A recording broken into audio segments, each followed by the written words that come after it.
Hello everyone. Welcome to CellBlock Chronicles. Please subscribe, like, comment, and share our content. Dr. Ira Bernstein had it all. Big bucks, a fancy New York lifestyle, and a marriage that was the envy of his social circle. But behind the facade of wealth and glamour, cracks were forming in his perfect life. His wife, Susan Bernstein, once the apple of his eye, was now a shadow of her former self.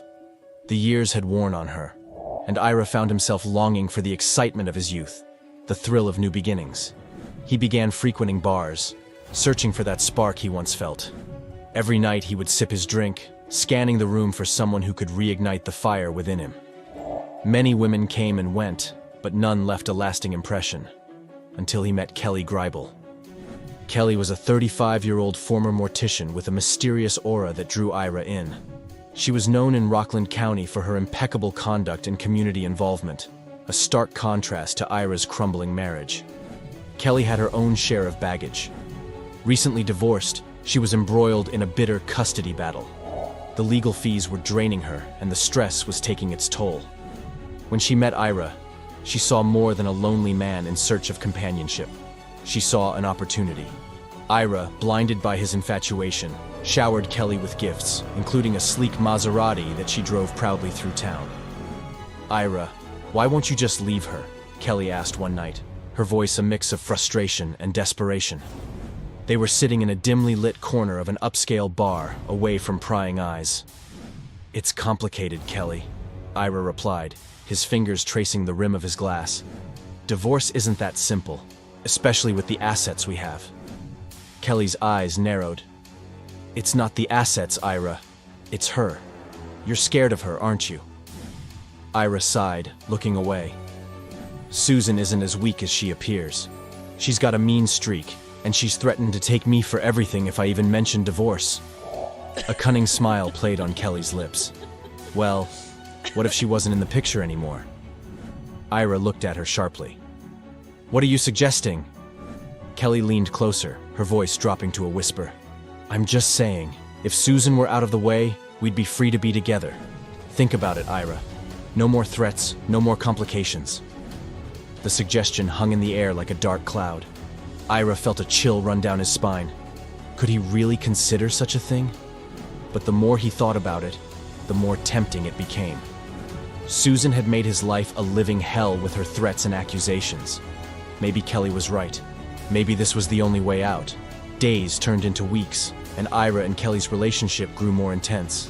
Kelly's desire for Ira's wealth and status overshadowed any genuine affection she might have felt for him. She began to scheme, determined to rid herself of Susan once and for all. She approached several people, discreetly asking if they knew anyone who could handle a delicate matter for her. But every attempt was met with refusal. People were either too scared or too moral to get involved in such a plot. Kelly's frustration grew, but she didn't give up. One day, while shopping for a new car, Kelly found herself in the showroom of a luxury dealership. As she admired a sleek new model, she noticed a familiar face. Mackenzie Luant, a car salesman who had previously sold her the Maserati, was chatting with another customer. An idea sparked in Kelly's mind. "Mackenzie, how have you been?" Kelly greeted him with a warm smile as he finished with his customer. "Kelly, good to see you. I've been well, thank you.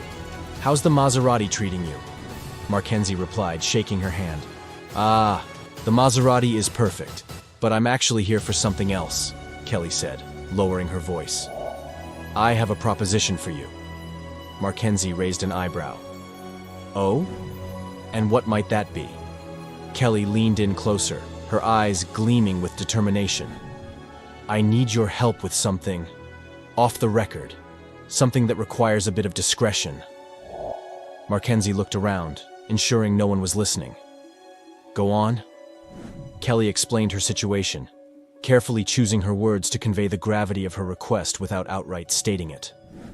Mackenzie's expression shifted from curiosity to shock to contemplation. "That's quite the request, Kelly," he said slowly. "You realize what you're asking for, right?" "I do," Kelly replied firmly. "And I'm willing to make it worth your while. A significant amount of money, Mackenzie. More than you could make here in a year." Mackenzie hesitated, weighing the risks and rewards. Finally, he nodded. Kelly's heart raced with excitement. She was one step closer to her goal. As she left the dealership, she couldn't help but feel a surge of triumph. Soon, Susan would be out of the picture, and Ira's wealth would be hers to share. Little did she know, Mackenzie had no intention of becoming an accessory to murder. The moment Kelly left the dealership, he contacted the police. The detectives listened intently as Mackenzie recounted Kelly's proposition and agreed to help gather evidence against her by posing as a hitman. The next time Kelly and Mackenzie met, it was under the pretense of finalizing their deadly plan. They sat in a dimly lit booth at a diner, far from prying eyes. "All right, Kelly," Mackenzie said, leaning forward. "Let's talk details. How exactly do you want this to go down?" Kelly's eyes gleamed with a dark excitement. "I want it to look like an accident. Maybe a car crash or a fall down the stairs. Something that won't raise too many questions. And I'm willing to pay $200,000 for the job." Mackenzie nodded, his expression serious. "That's a lot of money. Are you sure you can handle the fallout?" Kelly smirked. "I've thought it all through. Once Susan is out of the picture, Ira and I can be together. He doesn't have to give up half of everything in a divorce." Unbeknownst to Kelly, the entire conversation was being recorded by a small device hidden in Mackenzie's jacket. The police were listening in, gathering the evidence they needed to bring Kelly down.